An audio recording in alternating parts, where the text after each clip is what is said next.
What's up guys, welcome back to the channel. If you're new here, my name's Kyle. I talk about cameras, photography, and all that good stuff. Today we are reviewing this lens right here. Oh!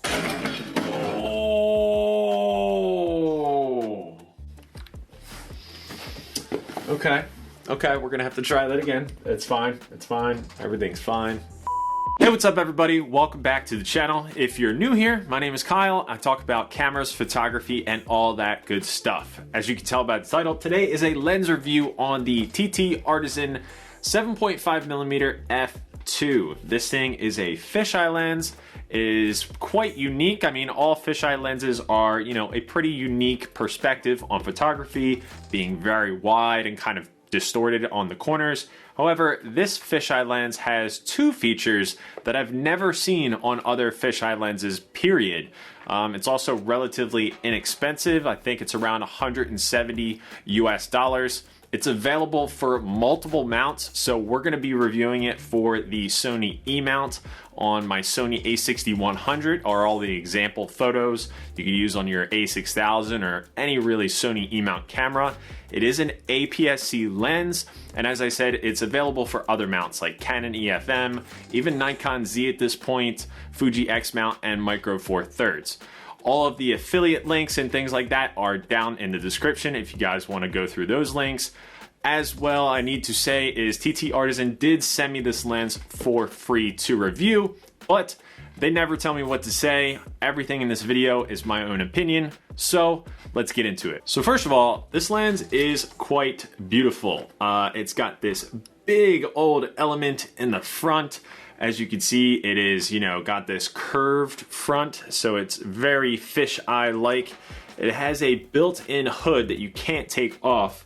However, the lens cap is a different story. So this is what it looks like. It's all metal, just like the lens is all metal. But let me show you what it does. So on the front here, the inside part, you see some ridges here. You can actually unscrew this like so. There we go, and it comes off like that. And then what you do with that is you can put it on the end of the lens, so it's a big circle opening like that. And I'll show you some pictures on the screen. Basically what this does is it kind of frames your photo with that sphere outer edge. It's just a physical outer edge rather than being something in a program or something like that. And it gives you the look of what it would look like on a full frame camera. So it's quite interesting that they would do this. I mean, it definitely gives new meaning to functionality to a lens cap. And then if you want to, you can just screw it back on and actually have a full closed lens cap. So that's pretty cool. Now, the second thing that I thought was really interesting was something that I kind of missed at first, because it is in the product description, so read your product descriptions when you're buying a lens, but in the manual in the case, it is not in there, which is kind of strange. And that is, it has a built-in ND filter system on the back, the rear part of the lens, rather than the front, because there's really no lens filter to speak of, or filter thread to speak of on the front of this thing. So let me show you what it looks like on the back. Now, I almost missed this because in the box is, like I said, it's not in the manual, and it will be right here in one of these slots. I believe there's two that it should come with. For whatever reason, in my review unit, I only got one. There's two different levels of ND filters that they give you, and I got the ND 1000. So it's pretty cool. You basically put the ND filter on the rear side of the lens, screw it in, make sure you screw it in nice and tight because you don't want it falling on your sensor or anything like that, and then just simply put the lens back on. Now, what does this allow you to do? This allows you to do anything that you would normally do with an ND filter. You can shoot at different shutter speeds out on bright sunny days, and you can keep a very fast aperture. For example, the maximum aperture on this lens is f2. So you can go to a lake, super sunny day, and you can actually slow down your shutter speed. And I think that's pretty cool that they built it in on the other side. I feel like that's a really unique feature, especially on a fisheye lens where depth of field is a little bit different than a normal lens. You can get things in focus a lot easier with a fisheye lens because it is so wide and it's just a lot easier. So I just thought I'd bring up those two cool features first. Now let's jump into some photo and video examples of what this fisheye lens looks like on my Sony a6100.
So I hope you guys enjoyed those photo examples. It's definitely a different look taking photos with a fisheye lens just because you can just see so much at 7.5 millimeters. Something that I thought was interesting that I would bring up to you guys is comparing a little bit of this lens to two other wide lenses that I have. They're not fisheye lenses, so take that into consideration when I'm showing you these things. But real quick, three wide lenses that I have. So I have the Sigma 16mm f1.4. The minimum focusing distance on that lens is 9.8 inches, and it's a whopping $367, which is a great price for that lens. It has autofocus, unlike the two other lenses, including the TTArtisan lens. And it has a maximum aperture of f1.4, which is great. Then I have the Pergear 12mm f2. Minimum focusing distance on paper says it's 7.92 inches, and it's $166.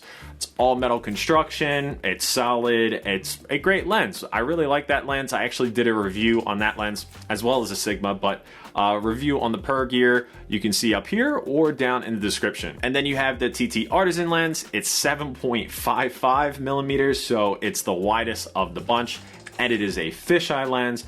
And it also has a maximum aperture at f2, just like the Pergear, but its minimum focusing distance is so much shorter than the other ones. It's at 4.8 inches, which I will show you on the screen how far that is. I think it is from the actual sensor, so the beginning of the lens, and then going out from there. I found this lens to have such a closer minimum focusing distance than the other two lenses I mentioned. So if you like to get close and you want a wide aspect, if you want a wide angle of view, this is the lens for you. And this lens comes in at $171-ish or $172 US. And don't forget that this lens is a fisheye lens versus just a standard wide lens, and it has those two unique features: the lens hood that, you know, acts as like a physical border, and then it also has the ND filter built on the back of the lens. Obviously, the other lenses you can get filters for the end of them.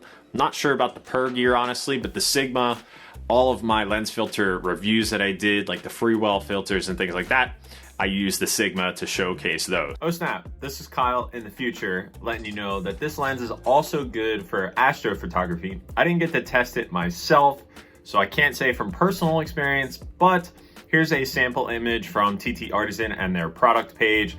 I think with the f2, the sharpness of this lens overall, and the field of view being so wide, I think it would be great to experiment with some astrophotography with this lens, and maybe I will in a future comparison video with other wide lenses with fast apertures. All in all, honestly, I am impressed every time I review a TTArtisan lens. I feel like they're such a sleeper when it comes to manual lenses and things like that. I think other brands may take the spotlight, and I just feel like TTArtisan always, when I review their lenses, I really like them. But talking about this 7.5mm f2, I was very surprised by it. I really like how it's a lot easier to focus than I thought it would be. The focus ring is really smooth. Sometimes with these manual lenses, something can be really tight. Not in this case. This lens has a great focus ring, and then its aperture ring is clicked, which as a photographer is chef's kiss. I love an aperture ring that is clicked. You can tell, you know, when you're changing things, what it's at and everything like that. It's just great. Not so great for video shooters, but I don't think video shooters with a fisheye lens would be changing aperture all that much. Fisheye lens can be used for, say, a skateboarding videographer or something like that. But really with this lens, everything's probably gonna be in focus, so you're probably not gonna be changing that much. A couple last things that everybody should be aware of is that it does do sun stars at f11, which is kind of odd. Not that it does sun stars at f11, but f11 is its minimum aperture. I was thinking it would be like f16 or something like that, but really doesn't make a difference in the grand scheme of things. And then lastly, but certainly not least, is the sharpness of this lens is kind of really good at f2, right in dead center. But at f2, as expected with most lenses at their fastest aperture, you're not going to have super sharp corner to corner, especially on a fisheye lens. Just the distortion and everything like that. Once you get to the edges of the frame at its maximum aperture of f2, it's not going to be the best. Stop it down to say around f4, and the corners become a lot better. They become a lot sharper. Overall though, I'm pretty impressed with its sharpness. For a sub $200 lens, very unique in its fisheye aspect with the ND filter on the back and the cool lens cap and things like that, and the overall build construction being very solid. I think this lens is pretty cool. It's definitely priced right, I think. I wouldn't pay like $300 or something for a manual fisheye lens. But then again, I don't think I would look for like an autofocus fisheye lens. It just wouldn't be my cup of tea. So something at this price point with all the things that we've been over, I could definitely say I recommend this lens if you're in the market for a fisheye lens for, say, your Sony a6000 or Canon M50 or any of the other APS-C mounts. If you have any questions or anything like that, hit me up in the comments. Affiliate links and all that good stuff in the description. But as always, find the gear where it's cheapest for you. And that'll about do it for this video. Thank you guys so much for watching. And as always, I will see you in the next episode. Later.